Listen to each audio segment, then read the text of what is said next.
I taught my stepdaughter to drive and helped pay for her wedding, but she never called me Dad. 25 years later, she apologizes at my son's wedding.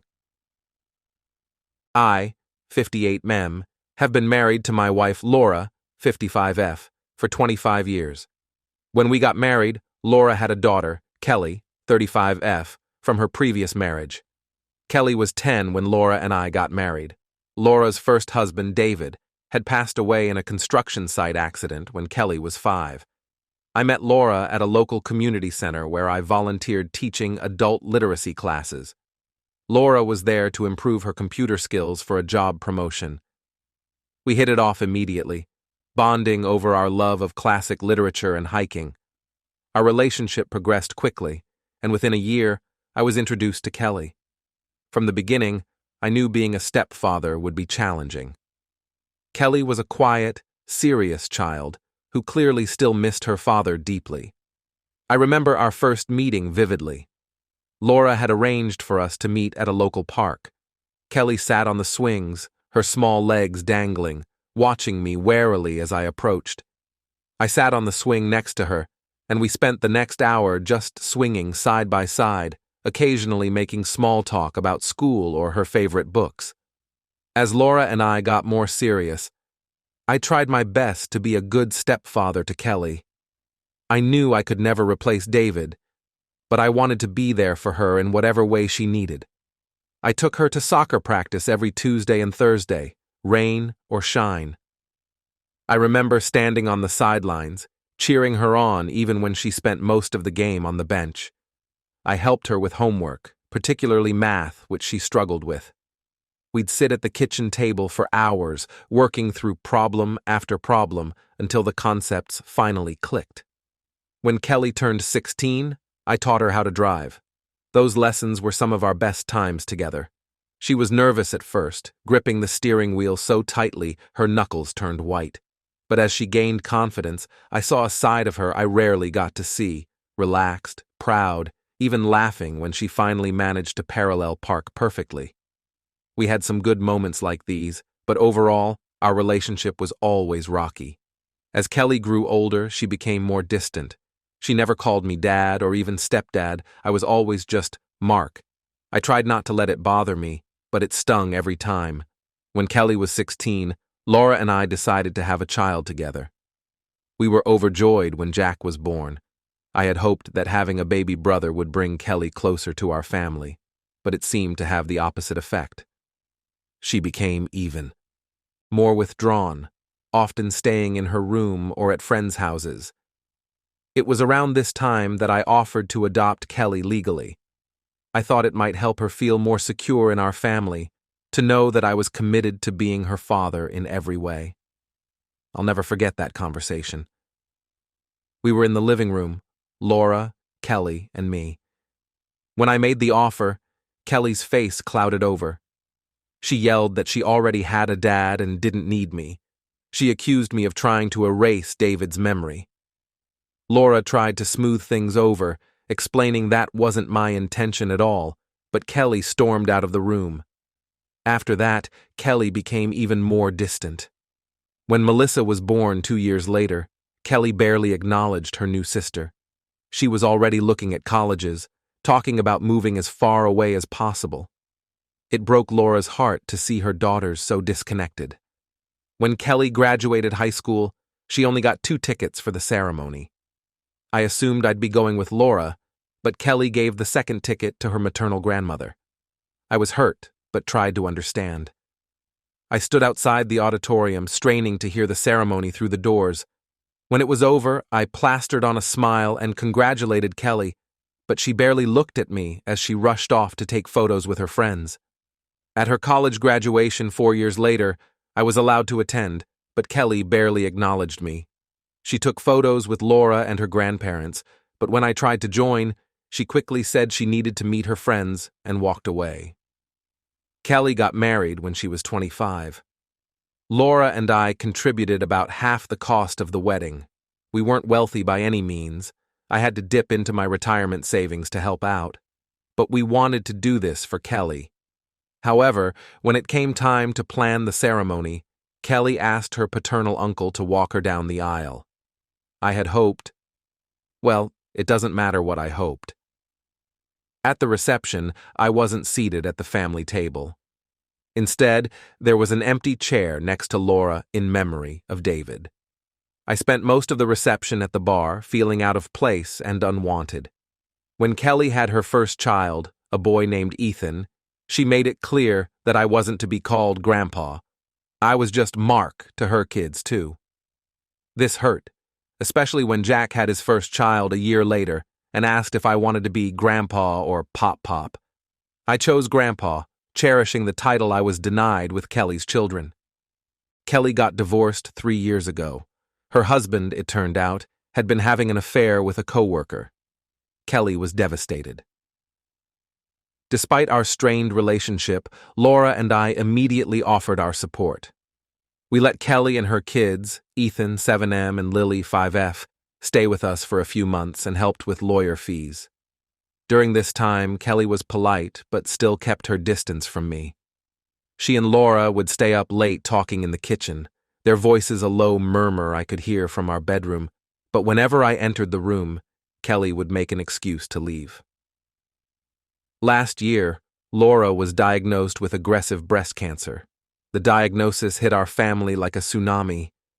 Kelly, to her credit, was a great help during Laura's treatment. She often stayed over to help care for her mom, taking time off work to drive Laura to chemo appointments and staying with her through the long, difficult nights. I appreciated her support, but our relationship remained cordial at best. We were two people united in our love for Laura, but unable to bridge the gap between us. Despite the best efforts of her doctors and our family's care, Laura passed away 6 months ago. The loss was devastating. Kelly took charge of most of the funeral arrangements, which I was grateful for in my grief. However, she made the decision to have Laura buried next to David, Kelly's father. This was a shock to me. Laura and I had never discussed this. When I questioned it, Kelly said it's what her mom would have wanted. My kids, Jack and Melissa, didn't object because they knew I planned to be cremated anyway. At the funeral, Kelly told several people she was now truly an orphan and had no family left. This upset Jack and Melissa, who considered Kelly their sister. I tried to explain to them that it was different for Kelly, but it's caused a rift between the siblings. Since the funeral, I've tried to reach out to Kelly several times.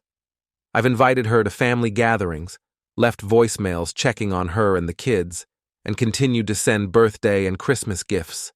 I rarely get a response beyond a polite thank you text. Last Thanksgiving, I invited her to dinner, hoping we could come together as a family to remember Laura. Kelly declined, saying she was spending the holiday with her late father's family. Now, Jack is getting married in 2 months. He and his fiancée, Sarah, are planning a small ceremony with about 50 guests.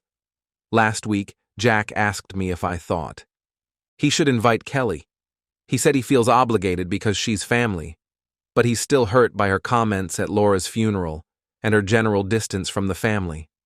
I told Jack that it's his wedding and his decision, but that I didn't think he should feel obligated to invite Kelly if he didn't want to. I pointed out that Kelly has made it clear over the years that she doesn't consider us her family, and that Jack shouldn't feel guilty about not including her in family events. Jack seemed relieved and decided not to invite Kelly.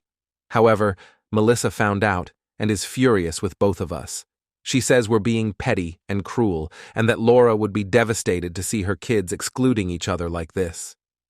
She's threatening not to come to the wedding if Kelly isn't invited. I feel torn. On one hand, I understand Melissa's point of view, and I know Laura would want all her kids to get along. On the other hand, I've spent 25 years trying to build a relationship with Kelly, only to be constantly pushed away. Part of me feels like it's time to respect Kelly's apparent wish to not be part of our family. Am I the asshole for supporting Jack's decision not to invite Kelly to the wedding? Should I push him to invite her for the sake of family peace? Update 1. It's been about a month since my original post, and a lot has happened. I want to thank everyone for their input. It really made me think about the situation from different angles. After reading the comments, I realized I needed to have an honest conversation with Jack about the wedding invitation situation. I invited him over for dinner, just the two of us. As we sat at the kitchen table, the same one where I'd helped Kelly with her math homework all those years ago, I explained that while I understood his feelings, excluding Kelly might cause more problems in the long run. Jack listened carefully, pushing his food around his plate. He admitted he had been struggling with the decision. "Dad," he said, "I don't want to start my married life with family drama, but I also don't want to pretend everything is fine when it's not." We talked for hours, reminiscing about Laura, discussing our complicated family dynamics, and even sharing a few laughs about some of Kelly's more dramatic teenage moments. By the end of our conversation, Jack had decided to invite Kelly, but with a condition: he wanted to talk to her first. He called her the next day and asked if they could meet for coffee. To my surprise, she agreed. They met at the local cafe where Laura and I had our first date. Jack later told me about their conversation. He was honest with Kelly about his hesitation to invite her, explaining how her comments at Laura's funeral and her general distance had hurt him and Melissa. Kelly, apparently, was taken aback. She hadn't realized how her actions had affected her siblings. According to Jack, Kelly opened up about her own struggles. She admitted that she had always felt like an outsider in our family, even though Laura had tried her best to make her feel included. She said that losing Laura had brought up a lot of unresolved feelings about losing David as a child, and she hadn't handled it well. Kelly shared a memory from her childhood that I had never heard before. Apparently, on the night before Laura and I got married, Kelly had a nightmare that she was lost in a big crowd, unable to find either of her parents. When she woke up crying, Laura held her and promised that no matter what changes came, Kelly would always be her little girl. Kelly admitted to Jack that she had clung to that promise, sometimes using it as a shield against fully accepting me or her half-siblings as family. Jack and Kelly talked for hours. They shared memories of Laura, laughed about some old family stories, and even cried a bit. Kelly confessed that she regretted many of her actions over the years, particularly how she had treated me. By the end of their meeting, Jack had officially invited Kelly to the wedding, and she had accepted. When Jack told me about this, I felt a mix of emotions. I was proud of Jack for taking the initiative to bridge the gap with his sister, but I also felt a twinge of sadness and, if I'm honest, a bit of jealousy. In one conversation, Jack seemed to have made more progress with Kelly than I had in 25 years. Melissa was overjoyed when she heard the news. She immediately called Kelly, and they had their own heart-to-heart. It seems like Laura's kids are finally starting to come together as siblings. As for me, I'm still processing everything. I'm happy that the kids are reconnecting, but I can't help feeling left out. Kelly still hasn't reached out to me directly. Part of me wants to call her myself, to try once again to build a relationship. But another part of me is tired of always being the one to make the effort. Last night, I found myself looking through old photo albums. There was a picture of Kelly at her high school graduation, her smile tight and forced as she stood between Laura and me. Another showed her wedding day, Laura beaming proudly while I stood awkwardly to the side. And then there was a photo I had forgotten about. Kelly, holding baby Jack in the hospital, a look of wonder on her face as she gazed at her little brother. I found myself wondering where that sense of family had gone and if it could ever be recaptured. Jack's wedding is in a few weeks. Kelly and her kids will be there. I'm nervous about how it will go, but I'm trying to stay positive for Jack's sake. I just hope that this reconciliation between the siblings isn't a temporary thing. I'll update again after the wedding. Wish us luck. Update 2. The wedding was last weekend, and I wanted to give an update on how things went. The day started early, with last-minute preparations at the venue, a beautiful old barn that Jack and Sarah had renovated themselves. As I helped Jack with his tie, my mind wandered to Laura. She would have loved this, I thought. She always had a soft spot for rustic charm. The ceremony itself was beautiful. Jack and Sarah wrote their own vows, which brought tears to everyone's eyes. As I watched my son get married, I couldn't help but think of Laura and how proud she would have been. I could almost feel her presence beside me, squeezing my hand as she always did during emotional moments. Kelly arrived with her kids just before the ceremony started. She looked nervous, but managed a small smile when she saw me. We exchanged awkward hellos, and then she quickly went to find her seat. I noticed she sat with Melissa rather than at the back like I had half expected. During the reception, I tried to keep my distance from Kelly, focusing instead on celebrating with Jack and Sarah. However, as the night went on, I couldn't help but observe Kelly's interactions with others. To my surprise, Kelly seemed to be making an effort to engage with the family. She chatted with Jack and Sarah, laughed with Melissa, and even let her kids dance with their cousins. It was strange to see her so involved. At one point, I overheard her telling Ethan and Lily stories about their grandma Laura, her voice soft with nostalgia. The real shock came during the speeches. After I gave my speech as father of the groom, Jack announced that Kelly had asked to say a few words. My heart raced as Kelly stood up, looking nervous but determined. Kelly started by congratulating Jack and Sarah, but then she turned to address the whole family. She apologized for her behavior over the years, acknowledging that she had pushed us away out of fear and misplaced resentment. She talked about how losing Laura had made her realize the importance of family, and how grateful she was that Jack and Melissa had reached out to her. Then, to my utter astonishment, she turned to me. Kelly thanked me for being patient with her all these years, for loving her mom, and for raising Jack and Melissa to be such forgiving siblings. She admitted that she had been unfair to me, and that she regretted not appreciating my efforts to be a good stepfather. As she spoke, a memory suddenly surfaced.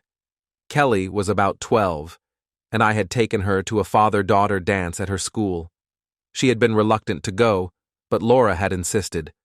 At the dance, Kelly had stood stiffly beside me, barely moving to the music. But then her favorite song came on, and her face lit up. For just a few minutes, she had let go of her reservations and danced with me, laughing as I twirled her around. It was one of the few times I felt like we truly connected.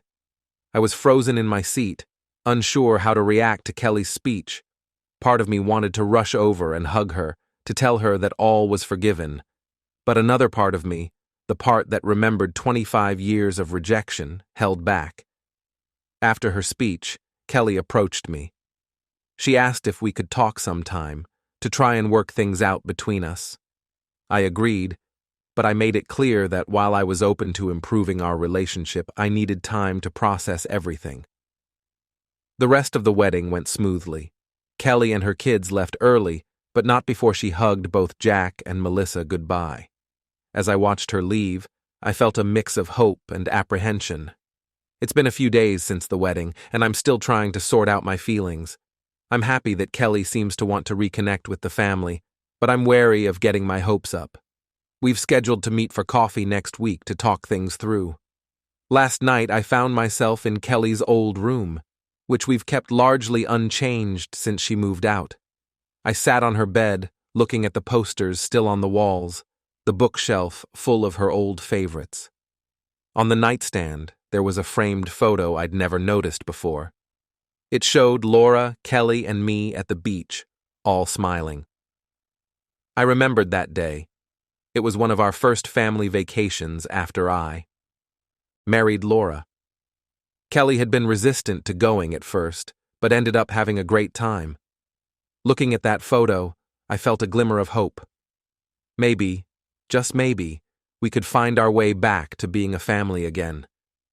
I don't know what the future holds for our relationship, but I'm cautiously optimistic. There's a lot of history and hurt feelings to work through. But for the first time in years, I feel like there might be a chance for us to have a real relationship. Our coffee meeting is in a few days. I'm nervous, but also looking forward to it. It feels like we're on the brink of something new, but I'm trying to keep my expectations in check. After all, we've had moments of hope before, only for things to slide back into old patterns. I've been thinking a lot about what I want to say to Kelly. There's so much history between us, so many missed opportunities and misunderstandings.